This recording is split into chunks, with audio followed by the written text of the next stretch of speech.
नारायण नारायण। अरे गौरीपुत्र गजानन श्री गणेश, नारायण नारायण। नारद, आज तुम्हारा जीवन धन्य हो गया।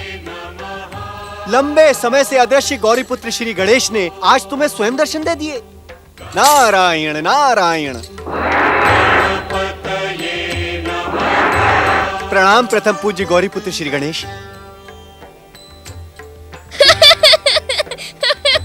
देवर्षि, क्या आप कभी भी विश्राम नहीं करते? नारायण नारायण। हे गौरीपुत्र, भक्त का हृदय अपने भगवान के दर्शन किए बिना विश्राम कैसे कर सकता है? परंतु विश्राम न करने से आपके स्वास्थ्य पर प्रभाव पड़ेगा। नारायण नारायण। हे श्री गणेश, मुझसे आपके सम्मान में कोई भूल हो गई हो तो मुझे दंडित करें, किंतु इस प्रकार परिहास ना करें। परिहास नहीं, मैं तो आपके स्वास्थ्य को लेकर चिंतित हो रहा हूँ। श्री गणेश, अर्थात आपकी चिंता इस नारद की जिज्ञासा का शमन नहीं करेगी? मैंने ऐसा तो नहीं कहा। तो बताएं श्री गणेश, इतने दिनों आप कहाँ दृश्य हो गए थे? आपके पश्चात मयूरेश्वर श्री गणेश भी माता पार्वती को आघात पहुंचाकर अदृश्य हो गए। माता दुखी हैं। मुझे माता की पीड़ा का ज्ञान है देवर्षि। माता की पीड़ा का ज्ञान होते हुए भी आप उसका उपचार नहीं कर रहे हैं श्री गणेश। आप तो जानते हैं देवर्षि कि लोक कल्याण और जनहित का संकल्प करने वालों को पग पग पर परीक्षा देनी पड़ती है। नारायण नारायण। हे श्री गणेश, आप किस परीक्षा की बात कर रहे हैं? आप क्या सोचते हैं देवर्षि, माता से दूर रहकर कोई पुत्र सुखी रह सकता है? मुझे अपनी माता से दूर जाना पड़ा। उसका कारण श्री महागणेश की लीला और लोक कल्याण है। हे श्री गणेश, कृपया आप इतना तो बताएं कि आप अपनी माता से कब तक दूर रहेंगे? अब माता और पुत्र की दूरी समाप्त होने की बेला आ गई है देवर्षि। मैं अपनी माता का शुभ आशीष और स्नेह प्राप्त करने ही जा रहा था। नारायण नारायण।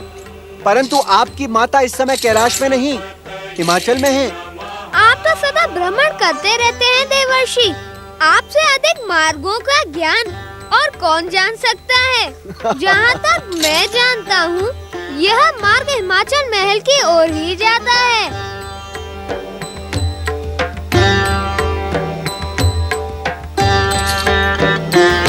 अपनी माता को दुखी देखकर तुझे दया नहीं आती गणेश? मैं जानती हूँ कि तू अपनी माता से दूर नहीं होगा। माता को सताने के लिए बाल लीलाएं कर रहा होगा तू, परंतु अब तेरी माता के धैर्य का बांध टूटता जा रहा है। शीघ्र आ पुत्र, अब तेरे बिना नहीं रहा जाता। यदि तेरी माता से कोई भूल हो गई हो तो उसे तुम्हारा पुत्र गजानन आ गया माता। अब आंखें खोलो माता, मुझे अपना शुभाशीष प्रदान करो माता।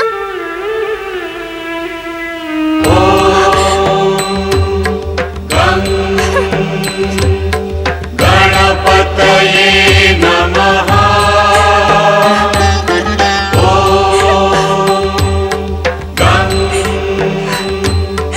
मैंने तुम्हें कष्ट पहुंचाया माता, इसका मुझे दुख है। आप मुझे क्षमा कर दोगी माता? तुमने मेरा मस्तक चूमा माता, स्नेह प्रदान किया और मुझसे कुछ भी नहीं कहा। अब मैं समझ गया माता, तुमने मुझे क्षमा कर दिया, परंतु तुम मुझे दंडित तो नहीं करोगी ना माता? क्या अपने पुत्र को दंडित करने का भी अधिकार माता को नहीं है? क्यों नहीं माता? माता तो अपने पुत्र के उज्जवल भविष्य और कल्याण की कामना को लेकर ही पुत्र पर हाथ उठाती हैं। मैं जानता हूँ माता, दंडित होकर पुत्र को जितना कष्ट नहीं होता, उससे भी अधिक कष्ट दंड देकर माता को होता है। दंडित तो मैंने मयूरेश्वर को किया था। क्या ये गौरीपुत्र गणेश न होकर मयूरेश्वर है? माता, एक बार आपने कैलाश में पिताश्री से कहा था ना कि आपको श्री महागणेश के सभी अवतार और सभी रूप समान रूप से प्रिय हैं? हाँ पुत्र। तो इस समय गौरी पुत्र और मयूरेश्वर को भिन्न भिन्न करके क्यों सोच रही हो माता? मैं तो हर रूप में हूँ, हर रूप मुझ में है और मेरे हर रूप को तुमने ही प्रकट किया है। पुत्र के प्रति स्नेह भाव कुछ भी सोचकर रोको न माता।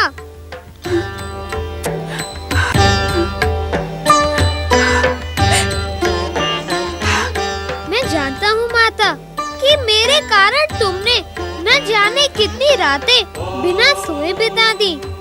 अब मैं आ गया हूँ माता, हम दोनों सुखी नींद सोएंगे।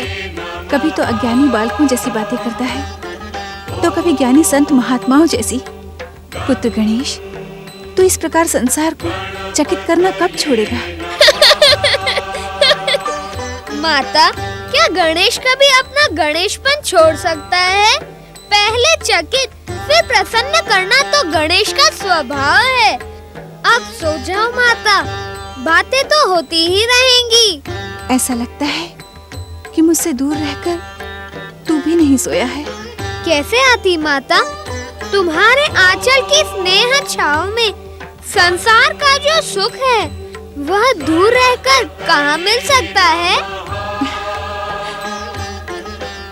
तुझे भूख तो नहीं लगी ना पुत्र? भूख तो लगी है माता।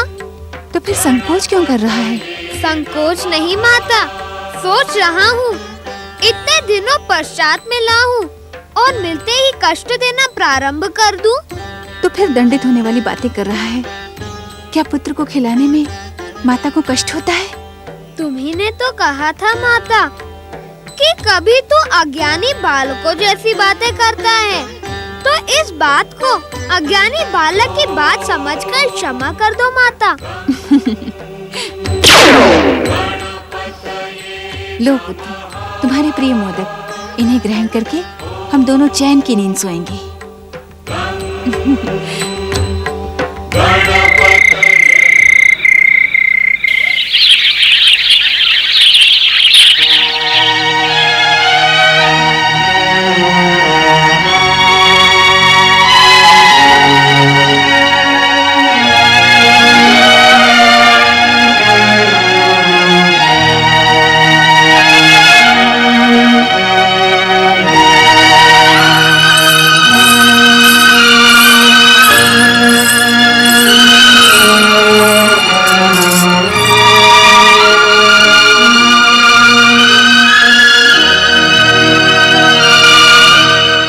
विचारों में खोए हैं आप स्वामी?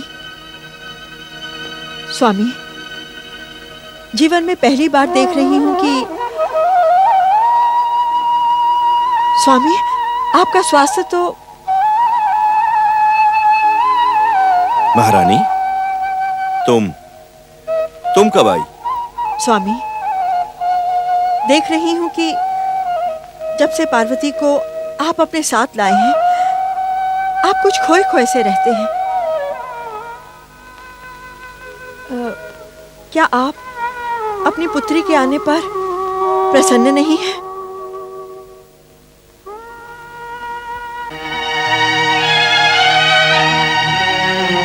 महारानी मैना, अपनी पुत्री को दुखी देखकर भला कौन माता पिता सुखी रह सकते हैं? क्या तुम प्रसन्न हो महारानी? परंतु उदास होकर हम अपनी पुत्री की उदासी को दूर तो नहीं कर सकते ना। हाँ, प्रसन्न रहकर हम उसके दुखी हृदय को सांत्वना अवश्य दे सकते हैं। हमें प्रसन्न देखकर उसका दुख बढ़ सकता है। किंतु महारानी, हमारी प्रसन्नता से हमारी पुत्री के हृदय को पीड़ा भी तो पहुंच सकती है। स्वामी, हमें अपनी पुत्री का दुख दूर करने के लिए कुछ न कुछ उपाय तो अवश्य करना होगा। हम क्या उपाय कर सकते हैं महारानी? मुझे तो कोई उपाय दिखाई नहीं पड़ता। जब कोई उपाय ना दिखाई पड़े तब मात्र एक उपाय शेष बचता है। कौन सा उपाय महारानी? अपने आराध्य की आराधना अपना सर्वस्व उनके चरणों में समर्पित करके उनसे दया की भिक्षा मांगना। महारानी, जब से पुत्री पार्वती यहां आई है, तब से आप उनकी प्रसन्नता के लिए परम देव श्री महागणेश की आराधना कर रही हैं, परंतु उससे भी कोई लाभ नहीं हुआ महारानी। मैं लाभ हानि के लिए नहीं, परमदेव श्री महागणेश की कृपा पाने के लिए आराधना कर रही हूं स्वामी। मुझे पूर्ण विश्वास है परमदेव की आराधना कभी निष्फल नहीं होती। आपका विश्वास सफल हो महारानी, आपका विश्वास सफल हो। परम देव श्री महागणेश हमारी पुत्री पार्वती की उदासी को दूर करने के लिए प्रिय गणेश को भेजते हैं। दया करें हे दया निधान, कृपा करें हे कृपा निधान। प्रणाम महाराज, प्रणाम महारानी। तुम दोनों की प्रसन्नता ये बता रही है कि तुम अवश्य ही कोई शुभ समाचार लेकर आई हो। चमत्कार हो गया महाराज, ऐसा चमत्कार जिससे अधिक शुभ और कुछ हो ही नहीं सकता। अब यूं ही चमत्कार की चर्चा करती रहोगी अथवा कुछ बताओगी भी? जिनकी हमें प्रतीक्षा थी वो आ गए हैं महारानी। कौन आ गए हैं? श्री गणेश। अर्थात हमारा प्रिय गणेश। हाँ, श्री गणेश। वे देवी पार्वती के कक्ष में उन्हीं की शैया पर उन्हीं के साथ सो रहे हैं। दोनों की गहरी नींद देखकर हमने उन्हें जगाया नहीं। परम देव श्री महागणेश की जय हो। आप धन्य हैं श्री महागणेश, आप धन्य हैं। आओ महारानी, आओ।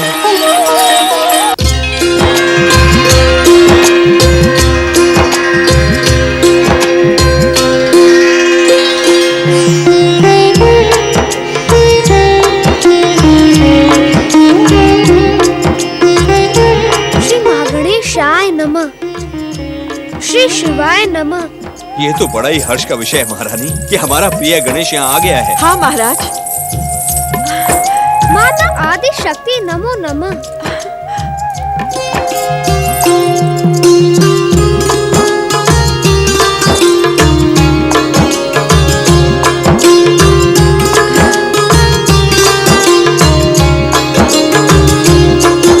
पूज्य नाना श्री, पूज्य नानी श्री नमो नमः।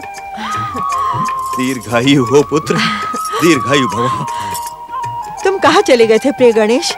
तुम्हारे बिना तुम्हारी माता ने खाना पीना त्याग दिया था। जानता हूँ नानी श्री, परंतु इच्छित वस्तु को पाने के लिए व्रत और उपवास रखना अति आवश्यक होता है। इसीलिए मैंने इतना विलंब किया कि अब मुझे माता से दूर न रहना पड़े। सत्य, अब तुम कभी अपनी माता से दूर नहीं जाओगे पुत्र। अब तो आ गया हूँ नाना श्री, अब दूर जाने का प्रश्न ही नहीं। जो बीत गया उसे भुला देना ही उचित होता है। चकित होने की आवश्यकता नहीं है पार्वती। हमारे प्रिय नाती गजमुख प्रिय गणेश को किसी परिचय की आवश्यकता नहीं है। ये तो परमदेव महागणेश के रूप में हर जीवात्मा के हृदय में विराजमान है। पुत्री, अब मैं तुम्हारी दुखी रहने का रहस्य समझ गई हूँ। इस परम सुंदर मंगल मूर्ति से एक क्षण के लिए भी दूर रहना दुख को निमंत्रण देना है। पार्वती, तुम्हारी माता ने परमदेव श्री महागणेश की आराधना की और प्रसाद के स्वरूप में इन्होंने अपना प्रिय नाती गणेश पा लिया। देखो ना पुत्री, प्रिय गणेश के हिमाचल आते ही यहाँ का वातावरण कितना आनंददायक हो गया है। क्षमा करें महाराज, कहीं हमारे परम सुंदर श्री गणेश को दृष्टि न लग जाए। हट, कभी नाना नानी की भी दृष्टि लगती है क्या? आप नहीं समझेंगी महारानी। हमारे प्रिय नाती गणेश के हिमाचल पधारने के कारण जय और विजया पुरस्कार के आकांक्षी हैं। आकांक्षी ही नहीं महाराज, हम पुरस्कार के अधिकारी भी हैं। अवश्य, अवश्य।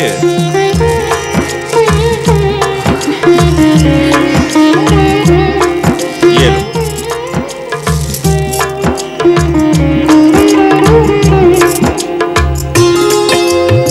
नारायण नारायण श्रीमन नारायण नारायण। रामदेव ऋषि, नारायण नारायण। पवन देव, अग्निदेव, वरुण देव, आप सभी स्वर्ग के मनमोहक वातावरण को छोड़कर यहाँ क्या कर रहे हैं? देव ऋषि, हम लंबे समय से आपको खोज रहे हैं। हाँ देव ऋषि, ग्रह लोक, नक्षत्र लोक और पृथ्वी लोक का कोई भी स्थान ऐसा नहीं है जहाँ हमने आपको ना खोजा हो। आज परमदेव श्री महागणेश की कृपा से अनायास ही हमें आपके शुभ दर्शन प्राप्त हो गए देव ऋषि। नारायण नारायण। स्वर्ग में निवास करने वाले इंद्र के सहयोगी देवता बिना किसी स्वार्थ के किसी को खोजना तो दूर, उसके बारे में विचार भी नहीं करते। फिर आप सभी को मुझसे ऐसा कौन सा काम आ पड़ा? क्षमा करें देव ऋषि, इस समय आप हम पर व्यंग बाण ना बरसाएं। हम आपके दर्शनों की एक झलक पाने के लिए कब से लालायित थे। मेरे दर्शनों के लिए लालायित थे? नारायण नारायण। देवगण, यदि आपको लालायित होना ही है तो परमदेव श्री महागणेश, त्रिदेव एवं त्रिदेवियों के दर्शनों के लिए लालायित होइए। मेरे दर्शन के लिए लालायित होने से आपको कोई लाभ नहीं होगा।